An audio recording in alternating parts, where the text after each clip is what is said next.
America की संसद में पाकिस्तान के नाम एक विस्फोटक चिट्ठी और निशाने पर दो सबसे ताकतवर चेहरे, प्रधानमंत्री शहबाज शरीफ और आर्मी चीफ आसिफ मुनीर। 44 अमेरिकी सांसद, एक ही मांग, तुरंत प्रतिबंध लगाओ।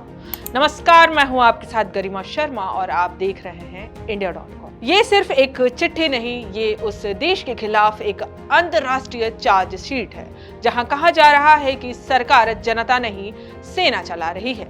विदेश में रहने वाले पाकिस्तानी अमेरिकी नागरिक धमकाए जा रहे हैं, पत्रकार अगवा हो रहे हैं और विपक्षी नेता बिना मुकदमे जेल भेजे जा रहे हैं। क्या ये सिर्फ आरोप है या पाकिस्तान में लोकतंत्र का वैलिडेशन खत्म हो चुका है? आज के इस एक्सप्लेनर में हम जानेंगे अमेरिकी सांसदों की ये चिट्ठी क्यों इतिहास में सबसे सख्त चेतावनी मानी जा रही है और इसका असर पाकिस्तान की सत्ता के डबल इंजन शहबाज और मुनीर पर क्या होगा। डेमोक्रेटिक सांसद प्रमील जयपाल और ग्रेग कासर के नेतृत्व में लिखी गई इस चिट्ठी में कहा गया है कि पाकिस्तान में लोकतंत्र खत्म हो चुका है और तानाशाही बढ़ रही है। उनके अनुसार पत्रकारों को धमकाया जा रहा है, अगवा किया जा रहा है, जिसकी वजह से उन्हें मजबूरन देश छोड़ना पड़ रहा है। सबसे बड़ा केस वर्जीनिया के जर्नलिस्ट अहमद नूरानी, जिन्होंने पाकिस्तानी सेना की करप्शन रिपोर्ट की। इसके बाद पाकिस्तान में उनके दोनों भाई 1 महीने से ज्यादा में अगवा रहे। एक और उदाहरण, मशहूर संगीतकार सलमान अहमद के जीजा का अपहरण, जिन्हें सिर्फ अमेरिकी दखल के बाद छोड़ा गया। सांसदों का आरोप पाकिस्तान में विपक्ष को जेल में है और नागरिकों को सोशल मीडिया पोस्ट पर गिरफ्तार किया जा रहा है। महिलाएं, अल्पसंख्यक और बलूच लोग सबसे ज्यादा टारगेट पर हैं। अमेरिकी सांसद इस बात को साफ लिखते हैं कि साल 2024 चुनाव में पाकिस्तान के इतिहास की सबसे बड़ी धांधली की गई। सबूत स्वतंत्र संस्था की पर्टन रिपोर्ट, अमेरिकी विदेश विभाग की चिंता, इंटरनेशनल कंडेमेशन और चुनाव के बाद जो सरकार बनी वो बाहर से लोकतांत्रिक, असल में सेना की कठपुतली है। सांसदों ने पत्र में चौंकाने वाले आरोप लगाए हैं। अब आम नागरिकों के केस भी सैन्य अदालतों में चलाए जा सकते हैं, यानी सेना अदालतों पर भी कंट्रोल कर रही है। जिस जर्नल पर आरोप है उसे सजा दिलाने का रास्ता लगभग बंद कर दिया गया है।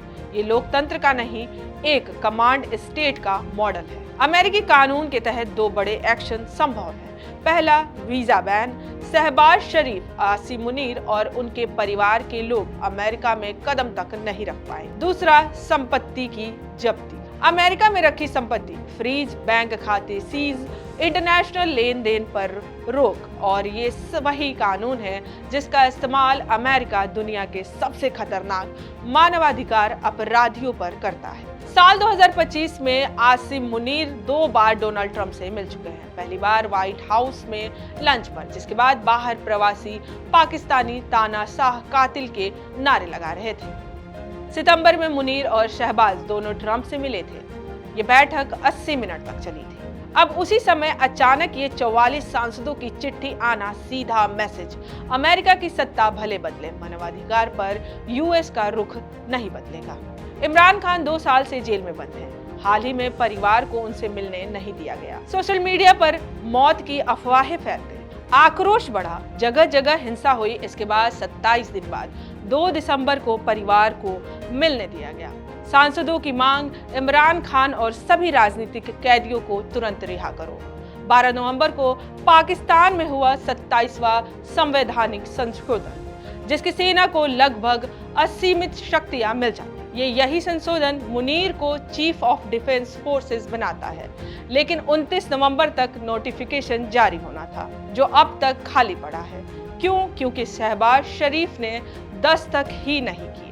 वह बहरीन और फिर लंदन चले गए, यानी देश में राजनीतिक अस्थिरता का चरम है। अमेरिका के 44 सांसदों की ये चिट्ठी सिर्फ एक दस्तावेज नहीं, ये पाकिस्तान की सत्ता संरचना को लेकर अंतर्राष्ट्रीय अविश्वास का ऐलान है। अगर वाकई वीजा बैन और संपत्ति फ्रीज जैसे कदम उठते हैं तो पाकिस्तान के 2 सबसे ताकतवर चेहरे, शहबाज शरीफ और आसिफ मुनीर, वैश्विक स्तर पर अलग थलग पड़ सकते हैं। लेकिन बड़ा सवाल ये है, क्या ये दबाव पाकिस्तान में लोकतंत्र को वापस लाएगा या सेना और भी कड़ा रुख अपनाएगी?